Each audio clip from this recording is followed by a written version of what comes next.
அன்புக்குரியவர்களே, ஆண்டவர் இயேசுவின் இனிய பெயரில் உங்களை அன்போடு வாழ்த்துகின்றேன். இயேசுவின் ஆளுமை என்னும் தொடரில் இந்த நாட்களில் இயேசுவின் உணர்வு மேலாண்மை பற்றிய பல செய்திகளை உங்களோடு பகிர்ந்து வருகின்றேன். இன்று இயேசுவின் கலக்க மேலாண்மை. கலக்கம் என்பது நம்மில் பலருக்கும் வருகின்ற ஒரு உணர்வு. பல நேரங்களில் நாம் கலங்குகின்றோம், கலங்கி தவிக்கின்றோம். இயேசுடைய வாழ்விலும் கலக்கம் இருந்தது. எடுத்துக்காட்டாக யோவான் 13:21 நாம் வாசிக்கின்றோம். இப்படி சொன்னபின் இயேசு உள்ளம் கலங்கியவராய், உங்களில் ஒருவன் என்னை காட்டி கொடுப்பான் என்று சொல்கிறார்.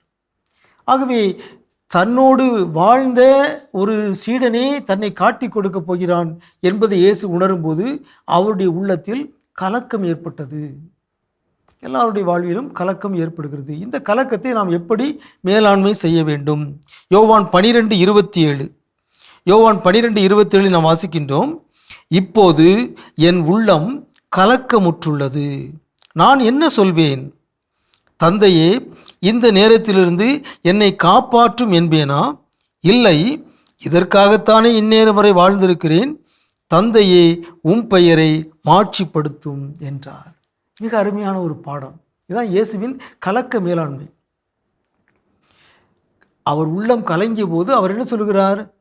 இந்த நேரத்துக்காகத்தான் நான் காத்துக்கிட்டு இருந்தேன். ஆகவே இந்த கலக்கத்திலிருந்து நான் தப்பி ஓட விரும்பவில்லை. உளவியல் அறிஞர் சொல்கிறார்கள், ஃபைட் ஆர் ஃப்ளைட் என்று சொல்கிறார்கள். ஒன்று தப்பி ஓடு அல்லது சண்டையிடு, எதிர்கொள் அல்லது ஓடு. இங்கே இயேசு எதிர்கொள்கிறார். ஆகவே இந்த கலக்கத்திலிருந்து அவர் தப்பி ஓட விரும்பவில்லை.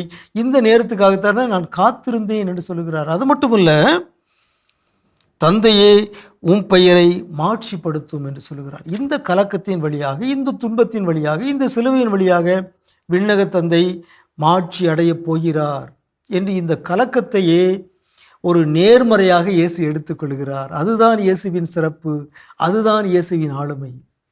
எல்லாருடைய வாழ்விலும் கலக்கம் வருகிறது. ஆனால் சிறந்த ஆளுமைகள், சிறந்த தலைவர்கள் தங்களுடைய கலக்கத்தையும் தங்களுடைய வெற்றியாக மாற்றிக்கொள்கிறார்கள். அதிலிருந்து அவர்கள் தப்பி ஓடுவதில்லை. இயேசுவுக்கு சிலுவை பாடுகள் தனக்கு நேரப்போகிறது என்பது முன்கூட்டியே தெரியும். அதுவே தந்தையின் திருவுளம் என்பதை அவர் அறிந்திருந்தார். அதன் வழியாக தந்தை மாட்சி அடையப் போகிறார்.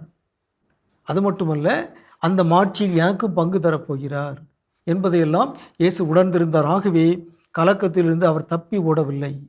கலக்கத்தை எதிர்கொண்டார், கலக்கத்தை ஏற்றுக்கொண்டார், கலக்கத்தின் வழியாக இறை தந்தையை மாட்சிப்படுத்தினார்.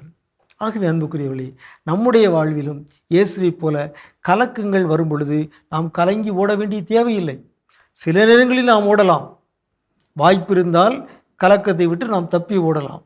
ஆனால் சில நேரங்களில் இந்த கலக்கத்தின் வழியாகவே, இந்த துன்பத்தின் வழியாகவே இறைவன் மாட்சி அடைவார், எனக்கும் வெற்றி வாய்ப்பு காத்திருக்கிறது என்கிற நம்பிக்கை நமக்கு இருந்தால் அதை நாம் துணிவுடன் எதிர்கொள்ள வேண்டும். இறைவனுடைய ஆசீருக்காக மன்றாட வேண்டும். உங்களுக்கு அமைதி உரித்தாக.